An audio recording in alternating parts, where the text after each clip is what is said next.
Le cargo russe Portolia 4 a été la cible d'un essaim coordonné de drones UJ-26ER à longue portée, transformant un transfert logistique de routine en un événement de choc stratégique. En quelques heures, des milliers de tonnes de composants militaires fournis par l'Iran ont disparu sous les eaux de la mer Caspienne, générant des pertes estimées à des centaines de millions de dollars. Mais les conséquences financières ne racontaient qu'une partie de l'histoire. Et que cette attaque a brisé des hypothèses établies de longue date sur la sécurité des zones arrières, révélant que la distance ne garantit plus la sûreté dans la guerre moderne. Bienvenue sur Frontières en alerte, votre source d'analyse militaire approfondie, où nous explorerons comment cet incident a redéfini les perceptions de sécurité et de vulnérabilité. À 4h12 du matin, alors que la majeure partie de la région dormait encore, N-16 drones UJ-26ER ont décollé de pistes de lancement improvisées dissimulées sur le territoire ukrainien.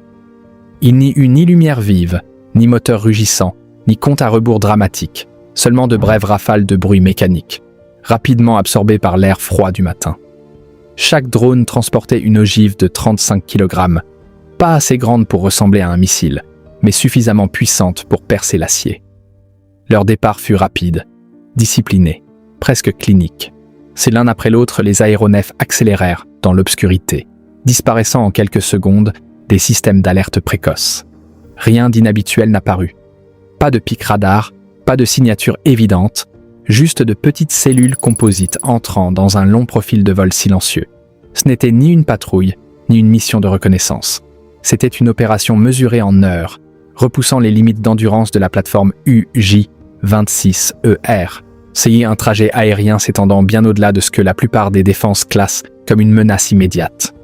Loin des sites de lancement, au-delà des lignes de front et des zones de danger supposées, un cargo russe reposait à l'ancre, son équipage vacant à ses occupations habituelles, ignorant que la première phase d'une opération de frappe avait déjà commencé. La cible était le port Olia 4, un navire de 5700 tonnes brutes et de 118 mètres de long. Ça, il n'avait pas l'apparence d'un atout de première ligne. Il était conçu pour être ce qu'il était, un transporteur logistique opérant loin des combats directs. Sur le papier, sa position renforçait cette perception. Ancré au cœur de la mer Caspienne, le navire se trouvait bien au-delà de la portée traditionnellement associée au système de frappe ukrainien. Aucune patrouille navale n'y chassait. Aucune batterie de missiles ne scannait ses eaux. Or, la région avait longtemps été considérée comme un corridor de zone arrière sûre. Pourtant, à l'intérieur de la coque, la cargaison racontait une toute autre histoire. Environ 4200 tonnes de matériel militaire fourni par l'Iran étaient réparties dans plusieurs compartiments. Des caisses de composants destinés aux drones Shahed 136 et Shahed 238 remplissaient les soutes. Modules avioniques, ensemble de navigation, systèmes électriques, capteurs gyroscopiques et des cargaisons de munitions de roquettes de 122 mm étaient également entremêlées. En termes opérationnels, cet envoi représentait une capacité de production, non un simple inventaire. Les analystes estimeraient plus tard que la cargaison était suffisante pour assembler environ 450 drones Shahed, de quoi soutenir près de 18 nuits consécutives d'attaques à longue portée. Pour l'équipage, rien de tout cela n'altérait les routines quotidiennes. La Caspienne semblait toujours lointaine, isolée, stratégiquement calme. Mais la sécurité dans la guerre moderne dépend rarement de la seule géographie. Bien avant que les drones ne quittent le sol, l'opération avait déjà commencé dans l'espace. Des satellites commerciaux à radar, à synthèse d'ouverture, SAR, exploités par des fournisseurs japonais, ont fourni la première couche de détection. Contrairement au système d'imagerie optique, les plateformes SAR fonctionnent indépendamment de l'obscurité, de la couverture nuageuse ou des interférences météorologiques. Nuit, brouillard et tempête n'offraient aucun camouflage. Même les navires opérant en mode Blackout AIS restaient invisibles. Les réflexions radar ont révélé la présence du port Olia 4 avec une clarté frappante. Les analystes ont examiné les signatures de la coque, la géométrie des chaînes d'encre et l'orientation de la dérive. Chaque passage satellite affinait les données. Pendant 96 heures continues, le navire a été suivi à travers 17 passages orbitaux distincts. L'incertitude de positionnement s'est réduite à moins de 3 mètres. Ce n'était pas une simple observation, mais une reconstruction de schéma. Les cycles de mouvement, les fenêtres d'ancrage et les micro-ajustements ont été enregistrés, comparés et projetés. Le comportement du navire ne représentait plus l'imprévisibilité. Il était devenu un calendrier. Une deuxième couche de renseignements a confirmé ce tableau. La surveillance des signaux a indiqué un silence radio prolongé, des émissions minimales et une faible activité radar. Une posture défensive existait, mais sans urgence. Le navire fonctionnait en mode de signature réduite, non en état de préparation au combat. Pour les planificateurs ukrainiens, l'objectif n'était plus la détection, mais le timing. La frappe ne devait pas avoir lieu à la première occasion, mais pendant une fenêtre d'engagement calculée, une période où la localisation, le mouvement et les délais de réponse s'alignaient parfaitement. Lorsque cette fenêtre s'est finalement ouverte, la mission est passée de la surveillance à l'exécution. À 5h03 du matin, moins d'une heure après le décollage, le plan de frappe n'était plus théorique. La plateforme d'armement restait le drone UJ-26ER, choisi pour son endurance, sa faible observabilité et sa capacité de pénétration à longue portée. Les paramètres de vol étaient verrouillés avec précision. La vitesse de croisière variait entre 140 et 165 km/h, tandis que l'altitude d'approche était maintenue entre 15 et 50 mètres au-dessus de la surface. La portée opérationnelle calculée s'élevait à environ 1500 km. L'endurance, et non la vitesse, définissait la survivabilité. La navigation reposait sur un système de guidage hybride, GNSS/INS, assurant la continuité même en cas de perturbation du signal satellite. Chaque drone transportait une trajectoire inertielle préprogrammée, éliminant la dépendance à une entrée externe ininterrompue. Le paquet de frappe était divisé en rôles fonctionnels. 13 drones étaient assignés à des vecteurs d'attaque directe. 3 drones relais maintenaient la télémétrie, la stabilité du signal et la connaissance de la situation sur toute l'enveloppe d'engagement. Les priorités de ciblage étaient réparties sur 4 zones structurelles: les systèmes de propulsion et de ventilation, le pont et les compartiments de commandement, les segments de la ligne de flottaison et les poutres porteuses, ainsi que les corridors de déni autour des itinéraires de sauvetage projetés. L'objectif n'était pas la destruction immédiate, mais une déstabilisation contrôlée, une séquence de défaillance en cascade, conçue pour rendre le navire structurellement irrécupérable. Près de 5 heures plus tard, les opérateurs radars russes ont commencé à enregistrer de faibles échos de faibles priorités approchant de multiples vecteurs. À 9h17 du matin, le premier drone UJ-26ER a atteint l'enveloppe de la cible. Il n'y eut pas d'explosion spectaculaire, pas de gigantesque boule de feu. L'ogive a détonné contre un conduit de ventilation arrière, rompant de fines plaques d'acier et envoyant des fragments à travers les chemins de câbles internes. En quelques secondes, de la fumée a commencé à se propager dans les compartiments arrière. Le deuxième impact a suivi presque immédiatement. Une frappe directe le long de la ligne de flottaison tribord a percé la coque, forçant l'eau de mer à pénétrer dans les sections inférieures, conçues pour rester sèches. L'inondation n'est pas arrivée comme une vague. Elle a rampé, silencieuse et implacable. Quelques instants plus tard, le troisième drone a percuté une poutre de panneaux de cale. Mais le stress structurel s'est propagé vers l'extérieur, affaiblissant les connexions porteuses. La quatrième détonation a traversé un compartiment électrique, déclenchant des incendies localisés et coupant des circuits d'eau critiques. Ce n'était pas un bombardement de saturation, mais une dégradation séquentielle des systèmes.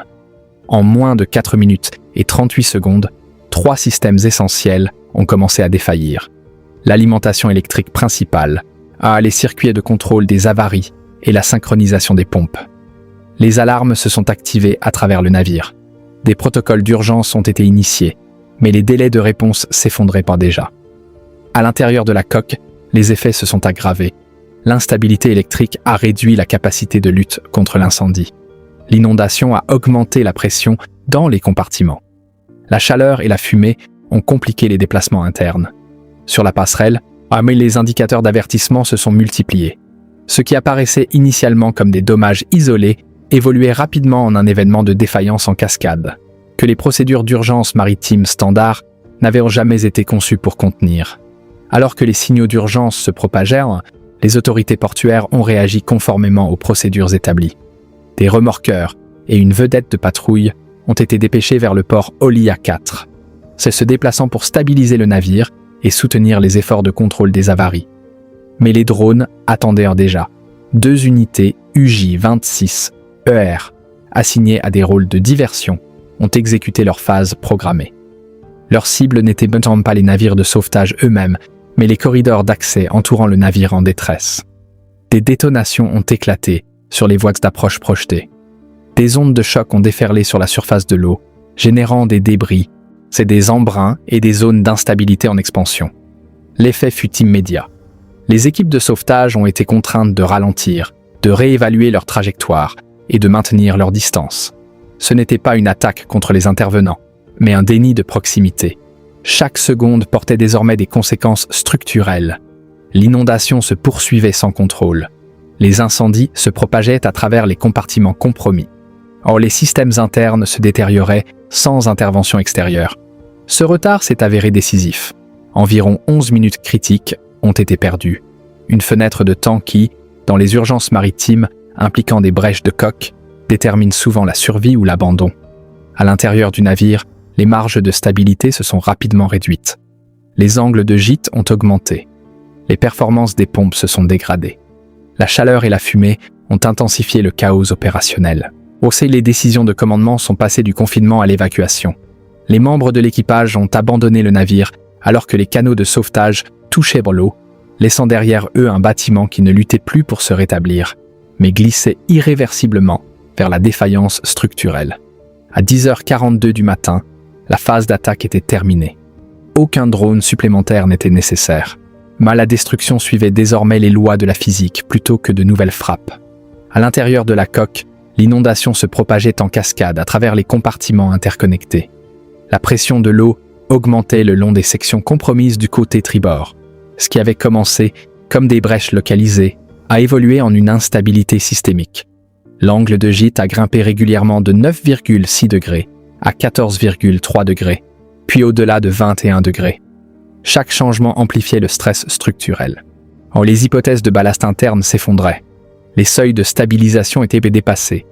Les pompes continuèrent de fonctionner, mais les marges de performance étaient déjà perdues. Des défaillances de synchronisation, l'instabilité de l'alimentation électrique et l'augmentation des volumes d'eau rendaient la récupération mathématiquement improbable. Au plus profond des cales de chargement, le déplacement de masse a commencé. Caisses, modules et chargements de munitions se sont déplacés sous l'effet de la gravité. Le centre de gravité du navire s'est déplacé au-delà de son enveloppe de survie. Les poutres d'acier absorbaient des forces qu'elles n'avaient jamais été conçues pour supporter. Des signes audibles ont suivi. Déformation du métal, impact interne, fatigue structurelle progressive. Ce n'était pas un naufrage soudain, mais un effondrement contrôlé. À 12h, la stabilité fut irréversiblement perdue. Le navire a roulé, son élan s'accélérant alors que l'eau déferlait sur le pont. En quelques instants, le port Olia 4 a chaviré, passant d'une plateforme logistique fonctionnelle à une épave dérivante, entièrement gouvernée par la flottabilité et le poids. À 14h31, l'imagerie satellite commerciale a confirmé ce que les autorités russes ne pouvaient plus minimiser. Le port Olia 4 n'était plus un navire endommagé, mais une perte submergée reposant sous les eaux de la Caspienne. Mais la destruction matérielle s'étendait bien au-delà de la coque. Environ 4200 tonnes de cargaison militaire ont disparu avec le navire. Les analystes ont par la suite estimé l'impact financier à près de 780 millions de dollars américains, sans compter les perturbations secondaires. Contrairement aux armes détruites dans les dépôts de stockage, ces pertes ne pouvaient être remplacées rapidement. Le manifeste de cargaison révélait une conséquence opérationnelle encore plus grande. Des composants suffisants pour assembler environ 450 drones Shahed ont disparu en un seul événement. En termes de potentiel explosif, cette capacité équivalait à environ 15 750 kg de masse d'ogive, un potentiel destructeur dépassant 3,5 fois la charge utile d'un bombardier B-52 standard. Mais le véritable dommage était systémique. Sans modules avioniques, mi-système de navigation et ensemble d'alimentation, les chaînes de production ne pouvaient fonctionner à grande échelle. Les cycles d'assemblage ont ralenti, les projections de production se sont effondrées. Les estimations indiquaient des perturbations d'une durée de 6 à 8 semaines, un intervalle significatif dans des campagnes aériennes soutenues. Les effets économiques ont rapidement suivi. Les primes d'assurance contre les risques de guerre sur les routes de la Caspienne ont augmenté de 22 à 35%. Les schémas d'expédition ont changé. Les coupures AIS se sont multipliées. Les délais de traitement des cargaisons se sont allongés pour les réseaux logistiques russes. Les coûts de transport ont augmenté de près de 18% en un seul mois. Les hypothèses stratégiques se sont fracturées en même temps que les modèles financiers. La mer Caspienne, longtemps considérée comme un sanctuaire de zone arrière, existait désormais au sein d'une enveloppe de frappe élargie. La distance géographique ne garantissait plus l'isolation. Chaque expédition était porteuse d'une nouvelle incertitude. Dans la guerre moderne, un seul naufrage avait remodelé non seulement une chaîne d'approvisionnement, mais toute une perception de la sécurité. Le naufrage du port Olia 4 n'a pas été défini par les flammes, les explosions ou des images spectaculaires. Sa signification réside dans quelque chose de bien plus troublant. La prévisibilité s'était effondrée. Pendant des décennies, la logistique militaire s'est appuyée sur une hypothèse simple. La distance crée la sécurité. Les zones arrières restent isolées. Les corridors d'approvisionnement sont protégés par la seule géographie. La guerre moderne a effacé ce confort. Ce qui s'est déroulé en mer Caspienne a démontré un changement qui s'étend bien au-delà d'un seul navire. Les satellites ont remplacé les éclaireurs. Les algorithmes ont remplacé les conjectures. Les drones à faible signature ont remplacé les plateformes de frappe conventionnelles. Le champ de bataille n'est plus limité par les frontières, les côtes ou les lignes de front traditionnelles. Il est défini par la portée. En retirant des milliers de tonnes de composants critiques sans déployer de flotte, lancer de missiles ou engager un combat naval ouvert, l'Ukraine a révélé une nouvelle forme de guerre économique et logistique. Une guerre où la perturbation peut l'emporter sur la destruction. Et peut-être le plus important, une guerre où la peur devient une arme. Car après que l'épave se soit posée sous l'eau, chaque expédition future portait une question invisible, non pas si, mais quand. Cet événement soulève une question fondamentale. Croyez-vous que les sanctuaires de zone arrière existent encore dans les conflits modernes ?